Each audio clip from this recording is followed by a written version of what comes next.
Salut, moi c'est Victor Durand-Lepeuch, et ceci n'est pas un épisode de Comme un poisson dans l'eau.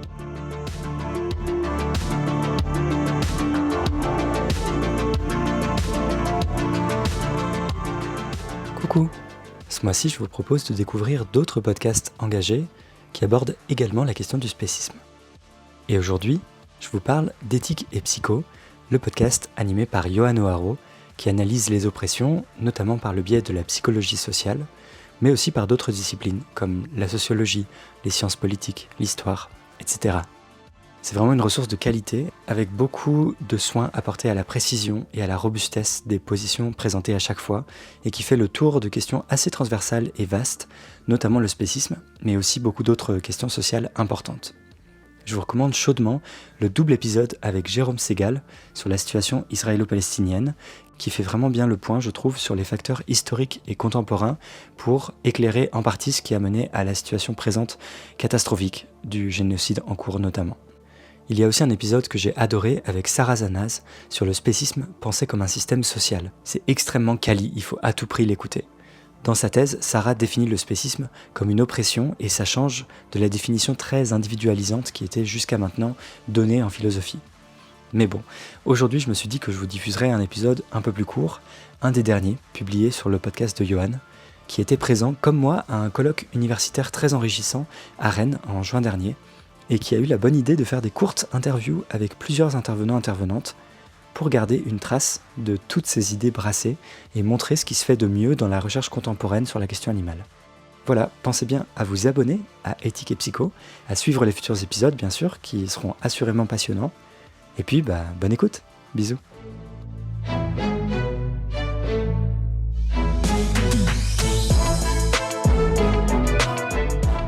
Salut, bienvenue sur Éthique et Psycho, le podcast qui analyse les oppressions pour mieux les combattre. Le 4 et 5 juin 2025 se tenait à Rennes un colloque universitaire sur la libération animale. Je me suis rendu à l'événement et j'en ai profité pour interviewer plusieurs des chercheurs et chercheuses présentes.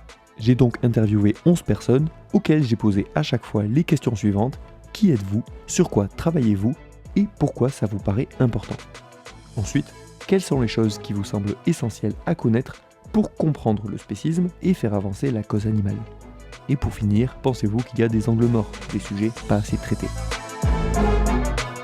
L'idée n'est donc pas de creuser en détail les sujets abordés, puisque ce sont des courtes interviews, mais de vous montrer ce qui se fait dans la recherche et peut-être vous amener à vous intéresser à de nouvelles choses. 3 de ces interviews sont en anglais. Si vous préférez les écouter en français, les interventions ont été doublées. Merci d'ailleurs aux personnes qui ont participé à la traduction et au doublage. Et si vous préférez écouter la version originale en anglais, vous trouverez en description une vidéo avec ces 3 interviews en anglais. Sur ce, bonne écoute.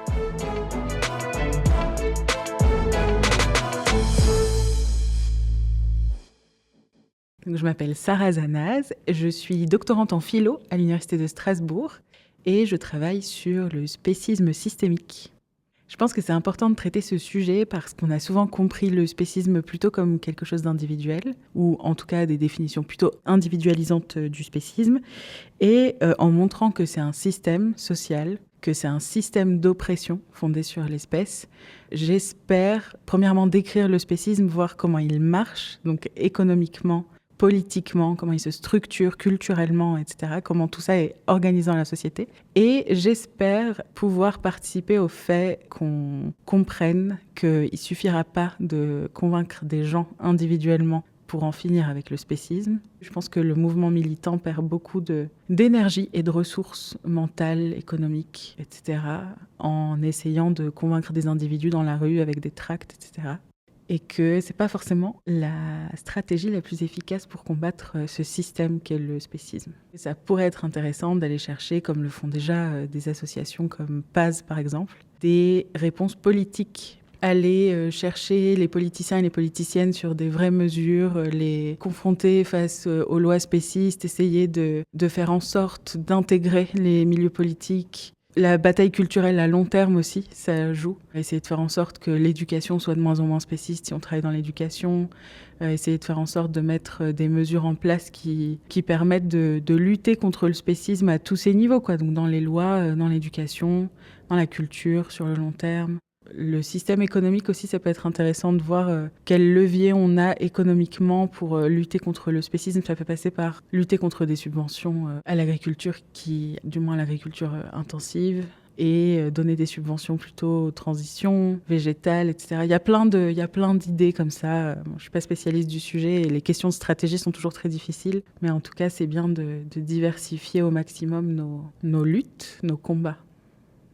Je m'appelle Mathis Pouplin et je suis doctorant à l'université Paris 8, plus précisément à l'Institut d'histoire du temps présent. Et donc je travaille sur une thèse sur les stratégies et tactiques du mouvement de libération animale, ainsi que sur les stratégies et tactiques de ses adversaires, que ce soit les agences fédérales aux États-Unis ou que ce soit les entreprises privées. Voilà, parce que il faut bien comprendre que les stratégies et tactiques pour lutter pour le sort des animaux, on en trouve à la fois du côté des organisations militantes, mais aussi du côté des personnes qui en fait composent le contre-mouvement à la libération animale depuis 1975. Je pense que c'est important de traiter la question du mouvement de libération animale sous l'angle de ses stratégies et de ses tactiques, tout simplement parce que déjà, c'est un des angles morts de la recherche. Ça a été très très peu fait. En général, quand on se pose la question de la libération animale dans les travaux académiques, on se la pose toujours sous l'angle de la théorie, de la philosophie. Donc en fait, on essaye de justifier pourquoi est-ce que la libération animale est légitime, ou alors on essaye de réfléchir à ce que serait un monde où la libération animale serait pleinement appliquée. Vous pensez aux travaux par exemple comme ceux de Kim Dika et Donaldson. En revanche, on a relativement peu de travaux qui se posent la question des stratégies et tactiques, c'est-à-dire de comment est-ce qu'on va réussir à faire avancer le mouvement animalisme jusqu'à ce qu'il arrive en fait à faire advenir cette libération animale. Et c'est d'autant plus important que le mouvement animaliste a un certain nombre de particularités qui font que d'autres travaux sur d'autres mouvements sociaux ne s'appliquent pas toujours à lui. Et au contraire que s'il s'applique, il faut également des travaux pour le montrer et faire les comparaisons jusqu'au bout. Donc là encore, effectivement, avoir une approche intersectionnelle qui nous permet de comprendre en fait en quoi d'autres mouvements sont venus avant la libération animale, qu'ils soient animalistes ou non, et en quoi ces autres mouvements ont aussi des enseignements à nous apporter. Et puis par ailleurs, pour les militants et activistes d'aujourd'hui, il y a clairement un manque de visibilité sur ce qui s'est passé depuis 1975, a fortiori pour des gens qui sont en France, sur ce qui s'est passé aux États-Unis ou en Angleterre, plus particulièrement aux États-Unis où le mouvement a vraiment pas suffisamment été traité. Et donc mon but, c'est aussi de donner de la visibilité à un certain nombre d'organisations, d'acteurs et de stratégies et tactiques qu'il s'agirait de ne pas oublier quand on essaye nous-mêmes de faire avancer les choses dans notre pays. Pour faire avancer la cause animale, je suis persuadé qu'on a besoin de plus de visibilité sur ce qui a déjà été fait par les organisations et on a besoin de comprendre en fait les erreurs qui ont été réalisées depuis 1975. Dire ça, ça ne veut pas dire incriminer qui que ce soit, des organisations ou des personnes qui n'auraient pas bien fait leur travail. Moi, je suis absolument persuadé que tout le monde l'a fait à militer pour les animaux avec honnêteté et avec le plus d'efficacité qu'on pouvait imaginer à l'époque. En revanche, il y a très visiblement un certain nombre de choses qui ont été manquées par le mouvement, notamment sa capacité à politiser la question animale, sa capacité également à créer des alliances au-delà de l'animalisme et même au-delà du fait de créer des alliances, sa capacité à ne pas se mettre à dos l'ensemble des mouvements sociaux et autres factions politiques qui peuvent exister dans la société. Et ça, je pense que c'est un certain nombre d'obstacles qui aujourd'hui font que, à mon sens, le mouvement animaliste, en tout cas aux États-Unis, est clairement dans une impasse, qu'on se dirige exactement vers la même impasse en France et que si on veut réussir à sortir de cette impasse, il nous faut une meilleure compréhension de ce qui s'est déjà fait par le passé.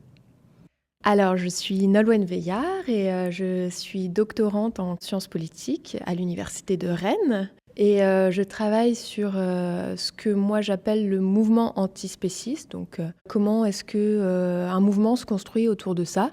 Et ça, je le fais dans une perspective de comparaison entre la France et puis le Québec, pour essayer de comprendre quelle forme, en fait, cet engagement-là, il peut prendre, et notamment les formes d'engagement collectif, parce que vraiment, moi, je m'intéresse à l'action collective comme j'essaierai de le développer demain. Demain, ce que je vais essayer de présenter, c'est une typologie. Donc c'est vraiment une sorte de modèle avec différentes figures, on va dire différents rôles qui existent dans l'action collective antispéciste. À l'heure actuelle, il y a des personnes qui s'engagent dans ce mouvement-là. comment est-ce qu'ils le font et puis surtout quels sont leurs profils. Donc l'idée c'est de mettre un peu en correspondance des propriétés sociales, donc par exemple leur âge, leur genre, le genre auquel ils s'identifient, leur profession, leur CSP, leur origine sociale, leur milieu d'habitation, enfin voilà, plein de variables un peu primaires. Et puis ça, de le mettre en correspondance avec des variables plus secondaires du type quel rapport en fait cette personne-là elle a vis-à-vis du concept de spécisme ou du concept d'antispécisme. Est-ce que c'est quelque chose qu'elle s'approprie en fait dans son militantisme? Est-ce que au contraire c'est quelque chose de plutôt distancié? Quels sont ces types d'engagement, les formes d'action collective auxquelles la personne se rattache le plus? Est-ce qu'il s'agit d'actions directes, de la désobéissance civile? Est-ce qu'il s'agit plutôt au contraire d'argumenter, vraiment développer un discours très axé sur le raisonnement ou le fait de convaincre des personnes dans la rue? Il y a toute une palette finalement de formes d'engagement possibles qui peuvent se chevaucher. Seulement, moi, l'enjeu d'une typologie, c'est de résumer de la manière la plus schématique possible. Donc, c'est un peu grossir le trait. Mais en grossissant ce trait, on peut aussi permettre une meilleure compréhension en fait, de cette action collective. L'engagement, il passe aussi par la reconstitution d'une communauté. Et qu'est-ce que cette communauté-là, elle produit sur les façons de s'engager? Autant dans l'intensification de l'engagement, je dirais, que dans une forme de désengagement pour certaines personnes. Et ça, c'est intéressant de l'étudier pour mieux comprendre les ressorts en fait, de ce militantisme-là. Je pense que ça apporte de ce point de vue-là, d'avoir cette espèce de recul sur la cause, de pouvoir aussi faire une sorte de bilan, essayer d'objectiver en fait certains critères pour savoir si justement on est dans un processus d'institutionnalisation comparé à quelque chose. En fait, il faut toujours comparer par rapport soit à d'autres mouvements, soit par rapport à la cause il y a quelques années, soit dans d'autres pays. C'est ce que aussi j'essaye de faire en comparant avec le Québec.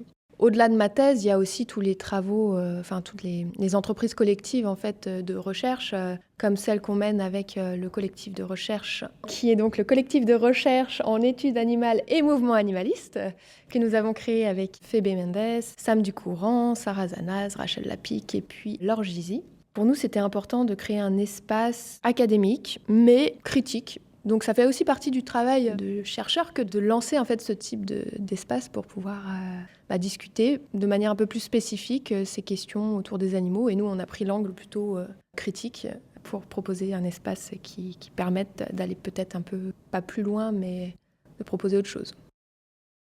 Je suis Nicolas Poirel, je suis docteur en sciences politiques depuis peu. J'ai réalisé une thèse sur la cause animaliste abolitionniste qui questionne son essor au milieu des années 2010 en France. Qu'est-ce qui explique ce changement d'échelle d'une part et d'autre part en interrogeant finalement les mécanismes de l'engagement animaliste et antispéciste, en interrogeant notamment la place des pratiques de consommation engagée comme le véganisme dans les parcours de vie des individus. Ce qui me semble important, c'est de questionner la place accordée aux idées dans le changement social. C'est-à-dire que dans beaucoup des récits publics un peu généralistes de comment émerge un mouvement social, mais aussi dans beaucoup de récits académiques des mouvements sociaux, on retrouve l'idée, et qui n'est pas du tout propre à la libération animale de Peter Singer, qu'il y a un livre, un point de départ. Par exemple, pour le mouvement écologiste, ce serait Silent Spring de Rachel Carson, pour faire un peu écho à un article de sociologie des mouvements sociaux qui questionne le mythe des grands livres dans cette discipline. Et donc, ce qui me semble important, c'est par une approche de sociologie politique, de sociologie des mouvements sociaux, qui croise aussi les questionnements propres à la sociologie économique et aux travaux sur la consommation engagée, les politiques de style de vie, c'est de comprendre concrètement comment s'est façonnée, s'est sédimentée cette mobilisation au-delà un peu des récits dominants qui accordent le primat souvent aux idées sur les dimensions concrètes de ce que c'est que le travail militant, que l'engagement et de ce qui a fait la réussite de ce mouvement social. Ça me semble important parce que ça permet, je l'espère, de mieux comprendre la question de l'émergence des mouvements sociaux. Et j'essaye surtout d'insister sur les dimensions concrètes et pratiques de l'engagement. Ça me semble important aussi de mieux comprendre ce qui fait que finalement on en vient à devenir végétarien, végétarienne, végane et éventuellement animaliste, antispéciste, en interrogeant notamment, en prêtant attention à la fois à la façon dont ça s'inscrit au long cours dans les parcours de vie des individus, par exemple dans leur socialisation primaire, dans leur enfance, dans certains changements, dans certaines expériences de vie, pour certaines traumatiques qui peuvent changer leur regard vis-à-vis des animaux, Quand j'ai commencé ma thèse, il y avait assez peu de travaux sur les mobilisations contemporaines, antispécistes ou animalistes au sens large. Mais c'est vrai que là maintenant, il y a un ensemble de travaux qui se sont développés, Nolwenn Veillard, Febe Mendes. Ce qu'il y a peut-être moins, ce serait ce qui me semble important, mais ce qui est extrêmement aussi difficile à mettre en œuvre, c'est de mieux comprendre les mécanismes peut-être du désengagement. Les personnes qui ont milité et qui arrêtent de militer, dans quelle mesure est-ce que ça transforme aussi leur pratique? Est-ce qu'elles restent véganes ou pas? Ou comment elles conçoivent? Est-ce que ça transforme aussi leur représentation, les savoirs valorisés sur les animaux? Et inversement, est-ce qu'il pourrait aussi y avoir des formes d'antispécisme militant qui soient aussi moins investis d'un point de vue des pratiques des individus, d'autres formes d'engagement qui sont moins valorisées dans les milieux militants, mais est-ce que là aussi, il n'y a pas des formes d'engagement qui peuvent exister de ce point de vue-là? Moi, c'est Héloïse Liventu. Je suis doctorante à l'Université d'Amsterdam en géographie animale, géographie humaine. Et j'étudie les paysages pastoraux sur les îles Açores et tout le système de l'industrie laitière là-bas, avec les relations humains-animaux, les relations au territoire, à l'exploitation des terres, etc. Donc voilà, j'essaie un peu de regrouper tout le système ensemble sur les îles Açores. Je fais partie d'un projet de recherche qui est sur la géographie politique de la viande et des produits laitiers, enfin de l'industrie laitière plutôt, je dirais, que des produits. Et c'est vrai que ça commence à être de plus en plus discuté, critiqué et étudié aussi l'industrie de la viande, l'abattage animal, etc. Mais on ne se rend pas vraiment compte de ce qui se passe du côté de l'industrie laitière et de la condition des vaches laitières. Et j'avais envie de leur donner plus de place aussi parce qu'elles font totalement partie d'un même système d'exploitation. Et même leur cycle de vie et de mort est limite beaucoup plus poussé que pour un animal qui est destiné à l'industrie de la viande. Donc je trouvais important de se concentrer sur les vaches laitières. Je trouve que le lien entre le validisme et l'antispécisme est assez peu exploré. Il y a ce livre assez phare, Beasts of Burden, qui est une référence, mais c'est vrai que c'est encore très très marginal. C'est plus présent aux États-Unis par exemple. Donc en Europe, ça n'a pas encore pris la place que ça devait prendre. Et je pense même encore, alors que pourtant ça paraît une évidence pour moi, mais par exemple le black veganism aussi, c'est quelque chose qui n'est pas si connu que ça. J'ai l'impression que les voix antispécistes les plus fortes sont les voix philosophiques blanches sur des questions d'éthique, de choix moral, etc. Mais pour comprendre tout le système racial, colonial, etc., c'est vraiment... le black veganism l'avait théorisé, mais il y a déjà tellement longtemps.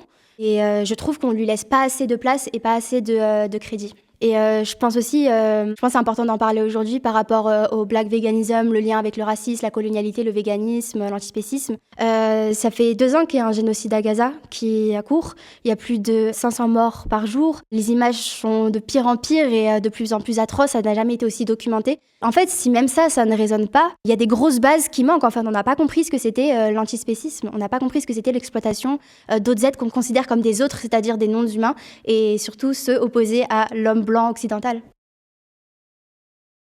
Je m'appelle Tom Chevalier, je suis doctorant en économie sur les enjeux environnementaux et économiques des protéines alternatives, donc c'est-à-dire la viande végétale, la viande cultivée, les insectes, les mycoprotéines, tous ces produits qui sont en cours de développement pour remplacer la viande.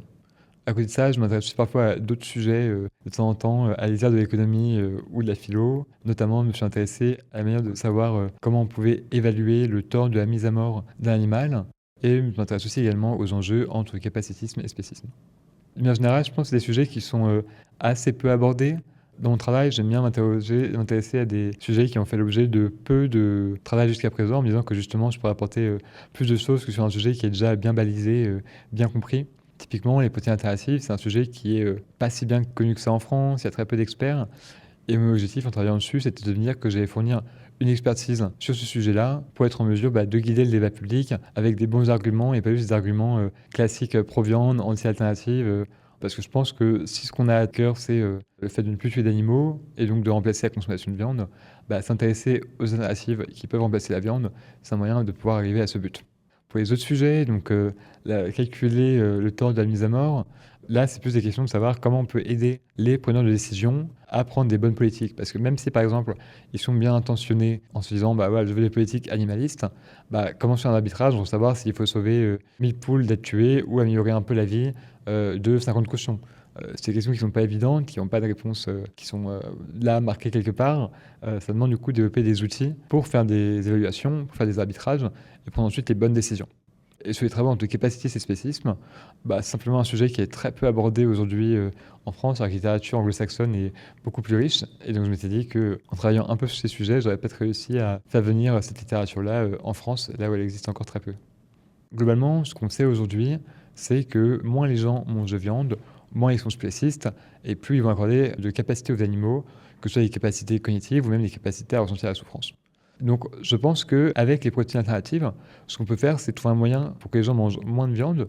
Et donc en théorie, si les gens mangent moins de viande, peu importe la raison, il y a des bonnes chances de penser que ces gens accordent des meilleures compétences, des meilleures capacités aux animaux. Tout simplement parce que comme ils ne dépendent plus de la consommation de viande, ils n'ont pas besoin de justifier cette consommation de viande en diminuant les capacités des animaux. Donc j'ai à cœur l'idée que même si on ne parle pas directement de spécisme, en faisant en sorte que les gens mangent moins de viande, ils seront moins spécistes. Et ça, c'est un peu quelque chose que j'ai en tête quand je parle des protéines alternatives. C'est diminuer le spécisme via la consommation, parce qu'on a souvent tendance à penser qu'on mange en fonction de ce qu'on pense. En fait, bien souvent aussi, on pense en fonction de ce qu'on mange. D'où l'importance de changer ce que les gens mangent, peut-être même de changer ce que les gens pensent. Moi, je vois énormément d'angles morts. Je pense par exemple que tout ce qui va être insectes, on a encore beaucoup de travaux à faire pour mieux les comprendre. Typiquement, on a très peu de travaux sur la sentience des insectes qui sont consommés par l'industrie des insectes. On a des travaux sur, par exemple, le bourdon, sur les abeilles, ce type d'insectes, mais pas du tout sur la mouche soldat noire ou le ténébrier molitor, qui sont les vers qui sont utilisés dans l'industrie. Du coup, on peut essayer de extrapoler les conclusions qu'on a sur la sentience de certains insectes à d'autres, mais c'est pas évident, c'est un choix qui peut être discutable. Je pense aussi qu'il y a un certain nombre de sujets qui ne sont pas du tout envisagés, mais qui ont de l'importance. Par exemple, l'alimentation des animaux un peu exotiques. Typiquement, ces animaux qui vont être nourris avec, si on pense aux serpents, avec des souris, ce genre de choses. Comment elles sont élevées, combien elles sont, est-ce qu'elles souffrent, etc. On a très peu d'infos là-dessus, on n'y pense jamais. Alors qu'en fait, s'il y a 2 millions de serpents qui existent en animaux de compagnie, qui doivent être nourris par une souris par jour, au bout d'un moment, ça fait quand même beaucoup de souris. Et idem sur les insectes, les criquets, etc., qui sont nourris aux animaux de compagnie un peu plus exotiques, on a peu d'infos sur comment ils vivent, comment ils sont tués, etc. Donc ça, c'est un truc qui me vient à l'esprit. Donc je pense que c'est très bien qu'il y ait des gens qui aujourd'hui se disent je vais essayer de réfléchir aux sujets qui ne sont pas encore très abordés dans la cause animale et comment faire en sorte que ce sujet devienne d'actualité, qu'on puisse agir là-dessus, parce que parfois il n'y a pas besoin de beaucoup de personnes pour rendre un sujet non seulement saillant, mais réussir à avoir une activation politique de ce sujet en obtenant des victoires. Aujourd'hui, la France, c'est le pays leader de l'élevage d'insectes dans le monde. On a eu plus d'1 milliard d'euros d'investissement au total dans la filière insectes, dont une bonne partie en argent public. Et c'est une filière qui est largement soutenue par l'État français, avec des subventions, mais aussi un soutien politique plus largement. Donc on a un peu cette phase étonnante où c'est une filière qui est en train de se construire, qui n'est pas encore là. Et donc si on veut agir pour empêcher cette filière de se mettre en place, il faut agir maintenant. Et en fait, on a des très bonnes raisons de s'opposer à cette filière.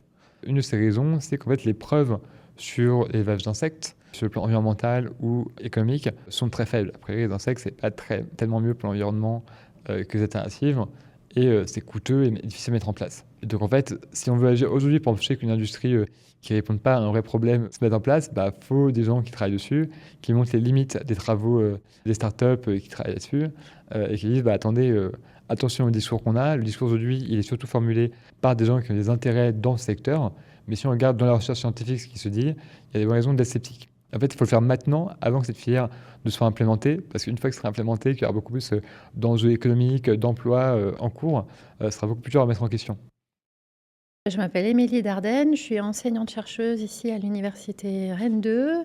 Je travaille dans le champ des études animales. J'ai créé une formation qui s'appelle le DU Animaux et Société, ici à Rennes 2. Et sinon, j'organise des conférences, des colloques, j'écris des articles et des ouvrages sur la condition animale et sur les relations anthropozoologiques.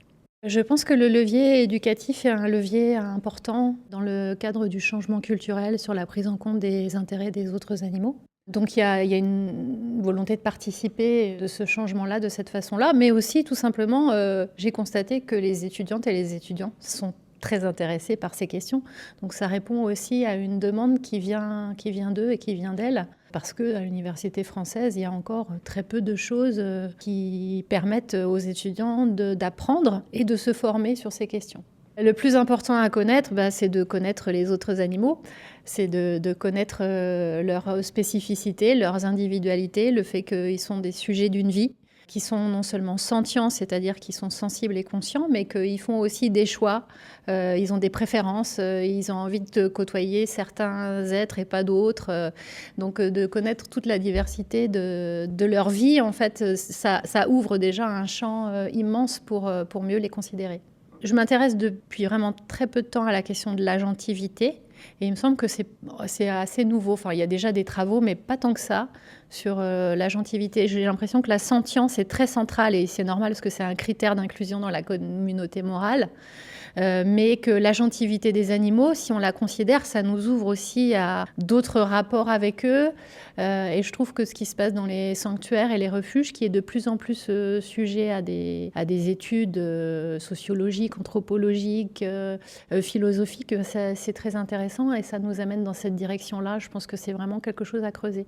L'agentivité, c'est important parce que les autres animaux, enfin certains d'entre eux en tout cas, sont des sujets d'une vie, des sujets de leur propre vie, c'est-à-dire qu'ils ont une biographie, ils ont des goûts, ils ont des amis, ils ont comme nous, mais que ça, on le considère très peu. Quand on considère un cochon qui vit dans un élevage intensif, on ne se dit pas que ce cochon-là, non, il aimerait bien être dehors, fréquenter telle personne et pas telle autre, se lever à telle heure et ou pas se lever, manger ça, pas manger ça. Tout ce que nous, on peut faire et qu'on choisit de faire librement, mais qu'on n'envisage souvent pas ou très peu pour les autres animaux. Je m'appelle Jules Bralinova, je suis doctorant en théorie politique à l'Université de Paris 8. Et ma thèse s'intitule « L'imaginaire social de l'animal ». Je m'intéresse spécifiquement à ce que j'appelle la controverse antispéciste, c'est-à-dire les années 2000-2010 et ce qui s'est passé en France depuis. Et notamment, est-ce qu'on a réussi à faire bouger l'imaginaire de l'animal dans la France. Ma motivation pour traiter ce sujet, c'est que j'ai l'impression que trop souvent, la cause animale, elle est limitée à ses composantes matérielles et qu'on délaisse la domination symbolique sur l'animal et les conséquences qu'a cette domination symbolique de l'animal. La contribution espérée à la cause animale, c'est de proposer une nouvelle méthode qui permet de pleinement considérer quelles sont les ramifications symboliques de notre traitement de l'animal et notamment les conséquences politiques également de ce que dit notre traitement de l'animal. Je pense que quand on parle du traitement de l'animal, c'est pas seulement le fait qu'on les mette dans des cages, le fait qu'on les abatte, c'est en fait même juste le fait de les regrouper sous la catégorie d'animal au singulier avec un A majuscule. C'est déjà un premier prisme symbolique qui est extrêmement violent de réduire l'intégralité du vivant qui n'est pas sapiens à une seule chose unifiée. Et à travers cette catégorisation se produit la première violence systémique. Je pense que quelque chose qui est très important de connaître et qui, pareil, est un peu délaissé dans les approches traditionnelles, c'est l'intersectionnalité. C'est comprendre comment le rapport à l'animal dépasse clairement l'animal. C'est le lien avec tous les autres systèmes de domination et comment, en fait, on peut tout à fait et on doit même lire la question animale au même titre qu'on doit lire la question patriarcale, la question raciste, la question validiste, évidemment. Et je pense que c'est la chose la plus importante pour nous maintenant, c'est de faire ce lien avec les gens qui ont déjà fait ce travail avant nous. Je pense que c'est comme ça en fait qu'on arrive déjà à faire comprendre aux gens quels sont les enjeux, qu'à travers notre praxis, nos habitudes vis-à-vis de l'animal, en fait, on participe à des systèmes, même quand on n'a pas l'impression de participer à des systèmes, que lutter contre ces systèmes sans lutter de façon plus générale, en intégrant l'animal dans nos luttes, ce n'est qu'en fait que déplacer la ligne de la domination, mais c'est pas lutter contre la perspective du monde qui me permet justement à ces systèmes d'exister. Donc je pense qu'en fait, tant qu'on n'a pas fait ce pont, si on essaie de lutter que pour l'animal ou que pour les personnes racisées, mais qu'on n'a pas fait ce pont et qu'on essaie de lutter pour les deux en même temps, nos luttes seront toujours incomplètes. Je suis Mattie Wilkes, maîtresse de conférences en psychologie à l'Université d'Édimbourg. Mes recherches portent sur de nombreux sujets liés à la considération morale. Qui est-ce qu'on considère comme digne d'intérêt sur le plan moral? Et d'après quels facteurs? Que ce soit des facteurs liés à l'entité qu'on juge ou à la personne qui émet ce jugement. Et aussi sur les croyances des gens sur ce qui est naturel ou pas, leur avis sur la viande de culture. C'est très large. C'est vraiment difficile de savoir ce qui a ou n'a pas ou n'aura pas d'impact. De nombreux travaux cherchent comment améliorer les attitudes des gens.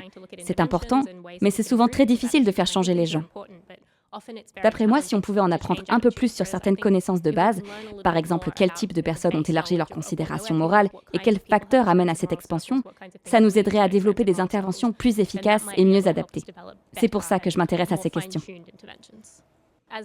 Par exemple, quand j'ai commencé à étudier l'attitude des enfants envers les animaux, on ignorait que la considération ou la préoccupation morale des enfants envers les animaux semblait beaucoup plus forte que chez les adultes. Depuis, on cherche beaucoup plus à comprendre pourquoi la considération morale des enfants se restreint, pourquoi elle finit par exclure les animaux. Cette recherche initiale a permis d'avoir la connaissance fondamentale nécessaire pour la suite. C'est très dur d'amener les gens à changer d'alimentation, même juste d'intention alimentaire. Les gens disent vouloir faire une chose et ils font tout autre chose. Leur comportement est souvent incohérent. Trouver comment encourager les gens à manger moins de viande ou à plus considérer moralement les animaux, c'est très important. Mais je crois qu'il faut être plus ciblé dans notre approche. Il n'y a pas de solution unique. Il nous faut comprendre quelle combinaison d'interventions fonctionne pour quel type de personnes, en tenant compte aussi de leurs expériences passées et d'autres facteurs. C'est très difficile à étudier expérimentalement, car on cherche des effets à l'échelle collective, mais ça doit être personnalisé. Donc chercher comment avancer en ce sens me semble très important. Mais en ce qui me concerne, la question qui m'intéresse vraiment, c'est si on se penche sur le paradoxe de la viande dans la littérature, on sait que le fait d'anticiper la consommation de viande réduit la considération morale que l'on accorde aux animaux. Donc j'aimerais savoir si le fait de payer des gens désintéressés du bien-être animal pour qu'ils arrêtent de manger de la viande a un impact sur leur considération morale envers les animaux, la façon dont ils les voient, voir leurs possibles pratiques alimentaires futures. Si j'avais de l'argent et des ressources illimitées, j'adorerais savoir ça. Supprimer la viande dans l'alimentation des gens, quel effet ça a? Il y a de plus en plus d'études qui cherchent à comprendre cela, mais je pense que c'est un sujet sur lequel on pourra vraiment se concentrer, surtout une fois que la viande cultivée sera plus largement disponible. Je pense qu'un autre aspect auquel le domaine s'intéresse de plus en plus, même si ce n'est pas encore aussi central que la réduction de la consommation de viande, c'est qu'au lieu de demander aux gens d'abandonner la viande, on les amène vers des options végétales ou de la viande de culture. Il faudrait voir comment amener les gens à adopter ces produits alternatifs. On étudie ça de plus en plus, et notamment quand la viande de culture se démocratisera, ça pourrait être la voie la plus prometteuse pour nous sortir de notre dépendance à l'élevage à grande échelle.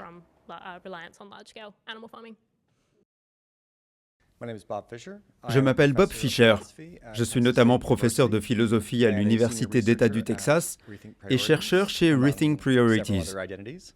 En ce moment, je travaille surtout sur deux grands axes. D'une part, comment faire prendre en compte le bien-être animal dans les analyses coût-bénéfice, et d'autre part, le bien-être des invertébrés. Donc je cherche à comprendre où et comment les chercheurs peuvent changer les choses. Dans le cas des analyses coût-bénéfice, où il n'y a pas 36 façons d'influencer les gouvernements, une façon de le faire est d'emprunter la porte dérobée de l'analyse économique. Si on parvient à intégrer les animaux dans ces évaluations, on peut potentiellement orienter les politiques publiques en leur faveur. Et concernant les invertébrés, ce sont des êtres si nombreux et si négligés qu'il est important de braquer un peu les projecteurs sur eux, parce qu'il est possible que nous les ayons injustement laissés de côté. À mon avis, si beaucoup de gens négligent la souffrance causée aux animaux, c'est parce qu'ils détournent le regard. S'ils regardaient vraiment, s'ils acceptaient l'inconfort de regarder, par exemple, une poule en cage avec la moitié de ses plumes arrachées, cela changerait quelque chose. Je pense que la chose la plus importante, c'est d'accepter de réfléchir sérieusement à l'impact marginal de nos actions. De nombreuses stratégies militantes défoulent et sont attirantes émotionnellement. Lever le poing, protester, descendre dans la rue, participer à des événements publics, ça fait du bien. Et c'est compréhensible. On a des raisons légitimes d'être en colère en voyant comment fonctionne le monde. Et on veut faire bouger les lignes. Mais je pense que le vrai travail de fond, quand on milite, c'est de se dire « je ne vais pas faire ce qui me fait du bien, je vais me demander ce qui peut avoir le plus d'impact ». Pas seulement rejoindre une cause qui me fait vibrer, mais identifier là où je peux, moi, avoir le plus grand impact. Il y a tellement d'angles morts qu'il est difficile d'en désigner un seul. Concernant la science du bien-être animal, ce qui est mon domaine principal, je dirais que on s'est énormément penché sur quelques espèces spécifiques. Ce qui est bon ou mauvais pour les poules ou les cochons, ça a été beaucoup étudié. Mais pour un très grand nombre d'autres espèces, on n'a presque rien, en dehors de données relatives à la productivité.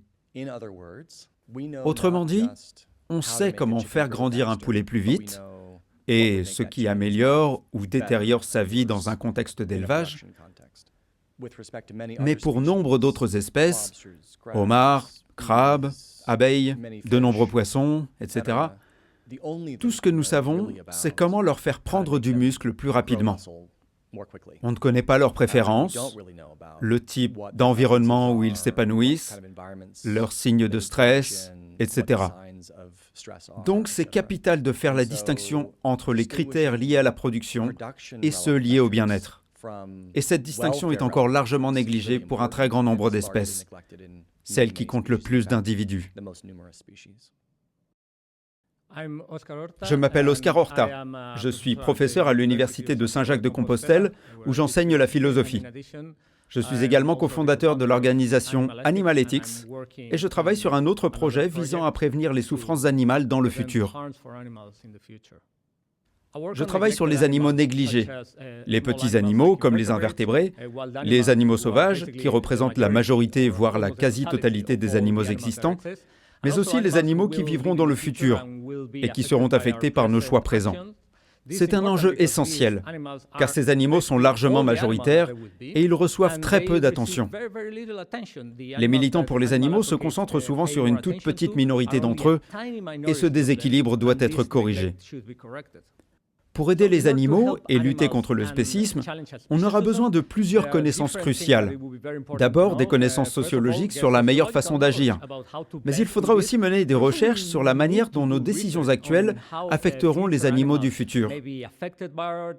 Par exemple, comment faire pour que les intelligences artificielles ne nuisent pas aux animaux ? Pour qu'elles promeuvent des valeurs permettant de mieux considérer moralement tous les êtres sentients. Ce sont des sujets encore très peu explorés et je pense que nous devons y consacrer des efforts. Il est capital de chercher à maximiser notre impact en faveur de tous les animaux, ceux d'aujourd'hui, mais aussi ceux de demain. Donc les chercheurs ne devraient pas seulement travailler sur les sujets qu'ils trouvent intéressants, mais sur ceux qui peuvent vraiment nourrir l'action concrète, le militantisme. Et les militants, eux, ne devraient pas se concentrer sur les sujets les plus faciles ou les plus acceptables socialement, mais plutôt se pencher sur les méthodes qui auront le plus de potentiel pour réduire les nuisances dont souffriront le plus grand nombre d'animaux. Pour cette raison, les animaux négligés ont besoin de toute notre attention. Et nous devons déterminer comment avoir le plus grand impact, aujourd'hui, mais aussi dans un avenir proche et à très long terme.